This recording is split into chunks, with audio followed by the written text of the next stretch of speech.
Hello friends, welcome back to my channel Katha Manthan. और आज हम लोग आईएससी कॉमर्स क्लास 11 का चैप्टर 15 होलसेलर्स का पार्ट 2 शुरू करने जा रहे हैं, जिसमें हम लोग सर्विसेज ऑफ ए होलसेलर पढ़ेंगे। अगर आप लोग को कोई भी डाउट है रिलेटेड टू दिस चैप्टर और any other chapter of commerce, economics, accounts या फिर कोई भी सब्जेक्ट से रिलेटेड, तो आप लोग मेरे से कमेंट बॉक्स में पूछ सकते हैं।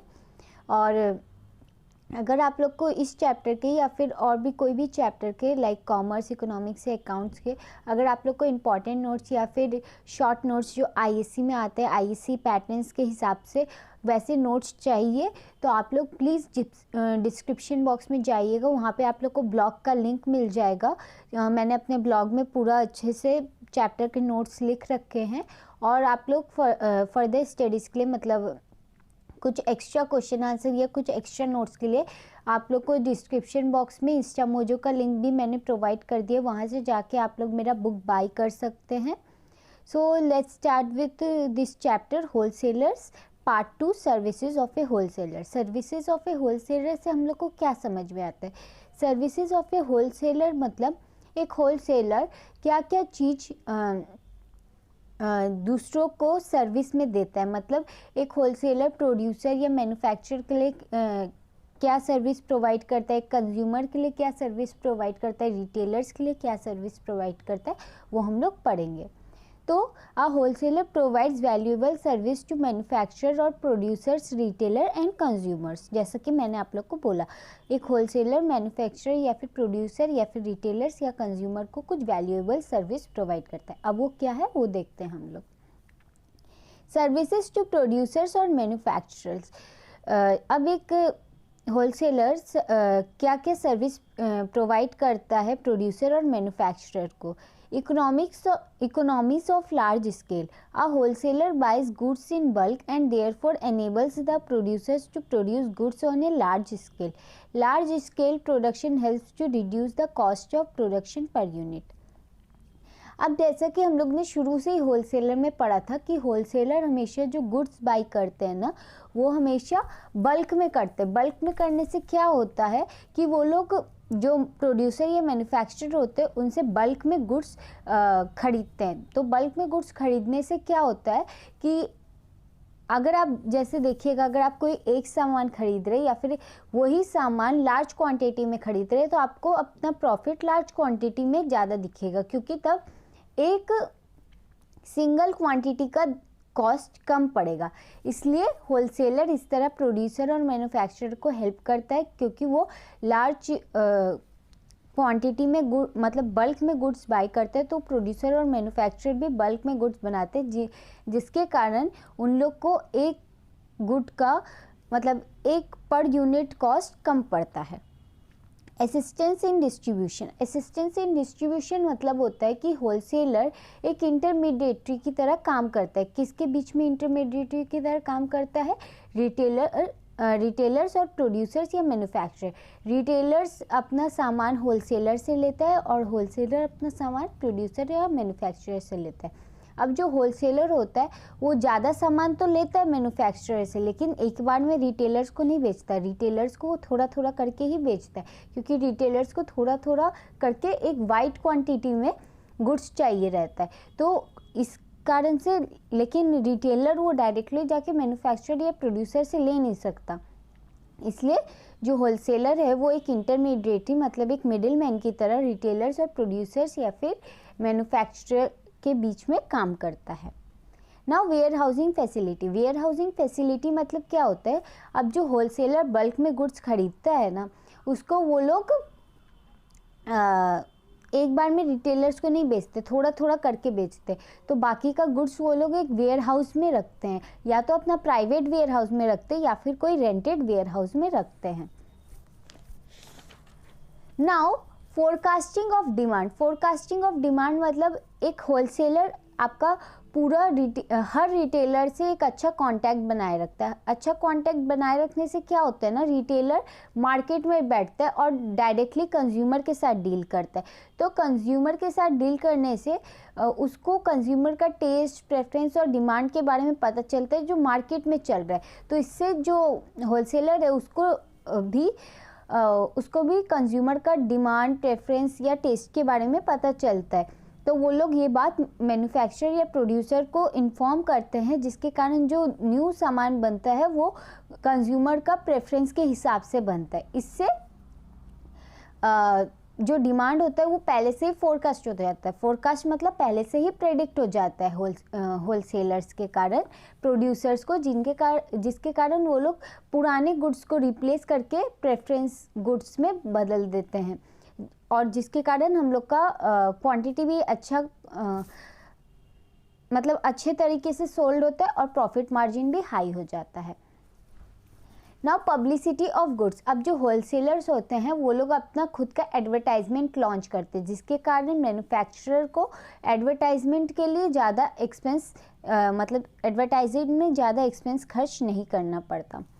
Financial assistance. A wholesaler often make advance payment to producers. He buys goods as soon as they are produced. Producers need not block their capital to maintaining huge stock of goods. तो financial assistance क्या बोल रहे हैं, जो wholesaler होता है वो producer को एडवांस पेमेंट भी करके रखता है, इसलिए जो और उसी समय सामान ले लेता है प्रोड्यूसर से जैसे ही सामान प्रोड्यूस हो जाता है। मतलब जैसे ही सामान प्रोड्यूस हो गया होलसेलर उसे खरीद लेता है और जो पेमेंट होता है वो एडवांस कर देता है। इसके कारण जो प्रोड्यूसर्स होते हैं उन लोग को अपना कैपिटल ये ह्यूज स्टॉक ऑफ गुड्स में इन्वेस्ट करके नहीं रखना पड़ता है। Now risk bearer.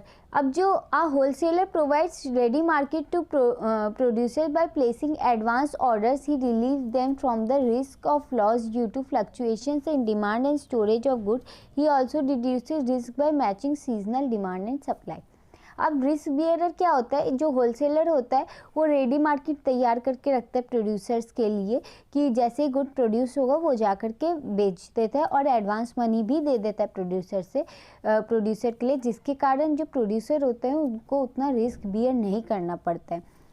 तो जो होलसेलर होते हैं वो रिस्क को रिड्यूस कर सकते हैं बाय मेंटेनिंग सीजनल डिमांड या सप्लाई। अब जब डिमांड ज़्यादा होगा, सप्लाई कम होगा, तो वो अपना वेयर हाउस से निकाल करके वो सामान बेच सकते हैं, और जब डिमांड कम होगा, सप्लाई ज़्यादा होगा, तो वो लोग अपना वेयर हाउस में वो सामान रख करके कंज्यूमर का टेस्ट प्रेफरेंस के हिसाब से सामान बेच सकते हैं।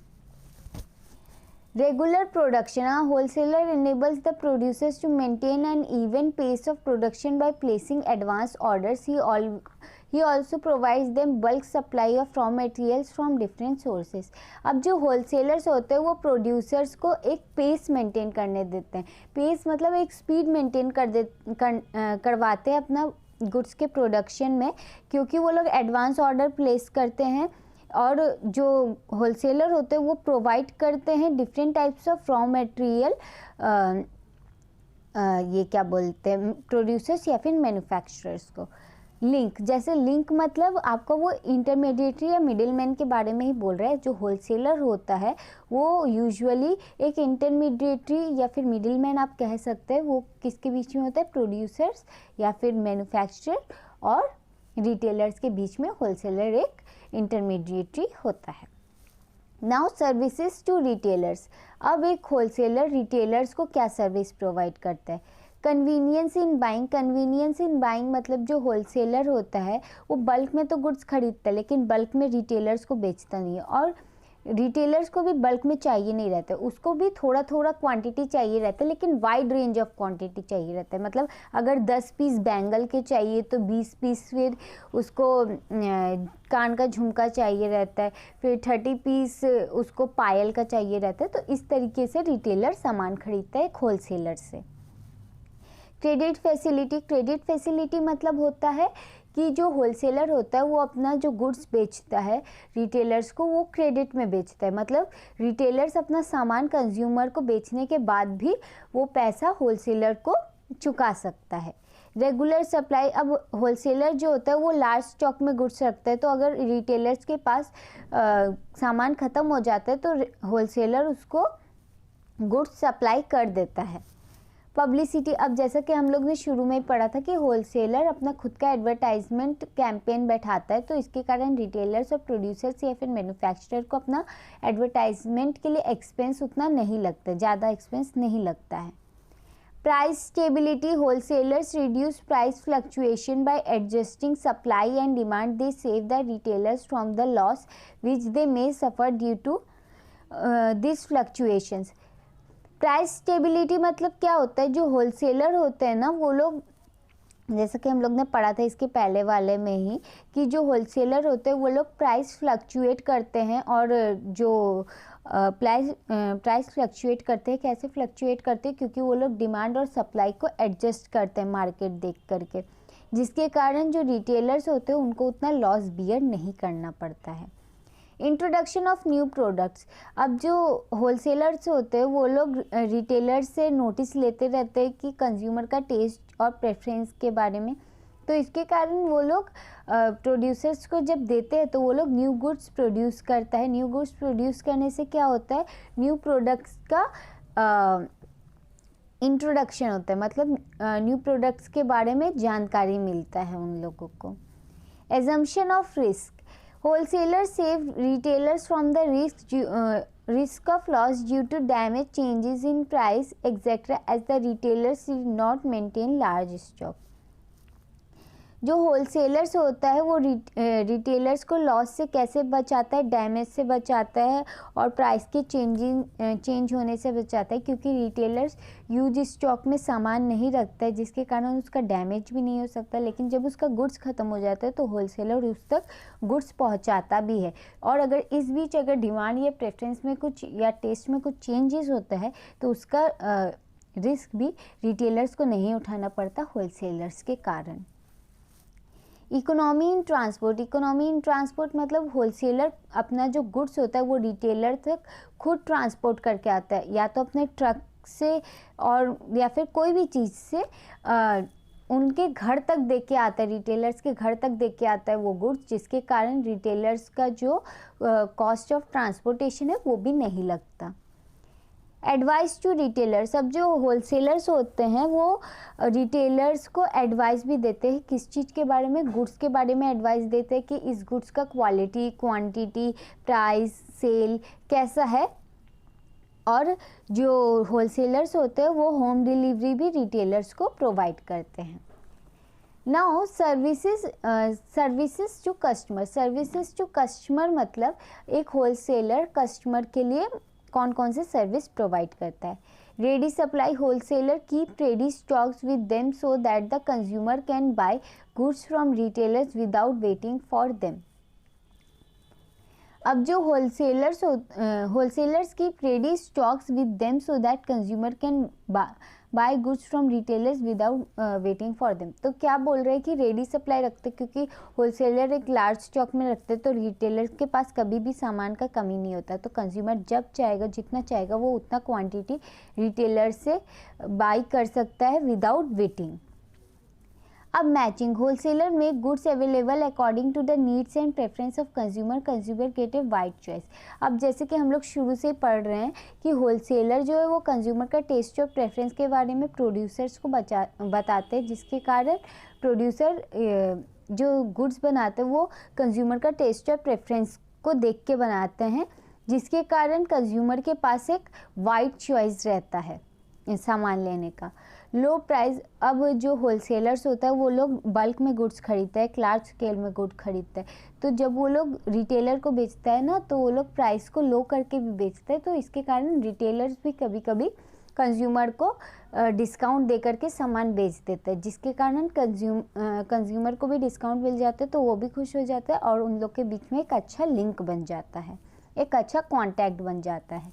Knowledge, wholesaler provide information about types, quality and usages of new products from time to time. अब जो रिटेलर्स जो होलसेलर्स होते हैं वो लोग एक अच्छा इंफॉर्मेशन प्रोवाइड करते हैं कंज्यूमर को किस चीज़ के बारे में, गुड्स के टाइप, क्वालिटी और यूजेस के बारे में, और न्यू प्रोडक्ट्स के बारे में भी बताते हैं टाइम टू टाइम, मतलब जैसे जैसे सब कुछ चेंज हो रहा है, न्यू चीज़ आ रहा है, न्यू टेक्नोलॉजी आ रहा है, उस हिसाब से कंज्यूमर्स को भी अपडेटेड रखते हैं। मार्केट रिसर्च, अब जो होलसेलर्स होते हैं वो एक मार्केट रिसर्च बैठाते हैं कंज्यूमर्स के लिए, ताकि वो लोग उनके टेस्ट के हिसाब से और प्रेफरेंस के हिसाब से अपना गुड्स का क्वालिटी इम्प्रूव कर सके, ताकि कंज्यूमर भी उनका गुड्स को खरीदे, जिसके कारण उन लोग के बीच में एक अच्छा कांटेक्ट बने और इसलिए कंज्यूमर्स को एक अच्छा बेनिफिट मिलता है इस रिसर्च के कारण। तो ये सब एक सर्विसेज है जो होलसेलर, प्रोड्यूसर या फिर मैन्युफैक्चरर और रिटेलर और कंज्यूमर को प्रोवाइड करता है। होप आप लोग को ये समझ में आया होगा।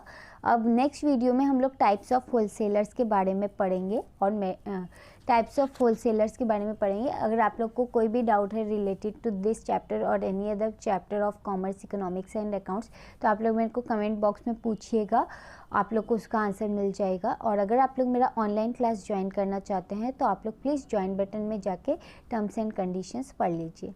Thank you friends, thank you for watching my channel Katha मंथन।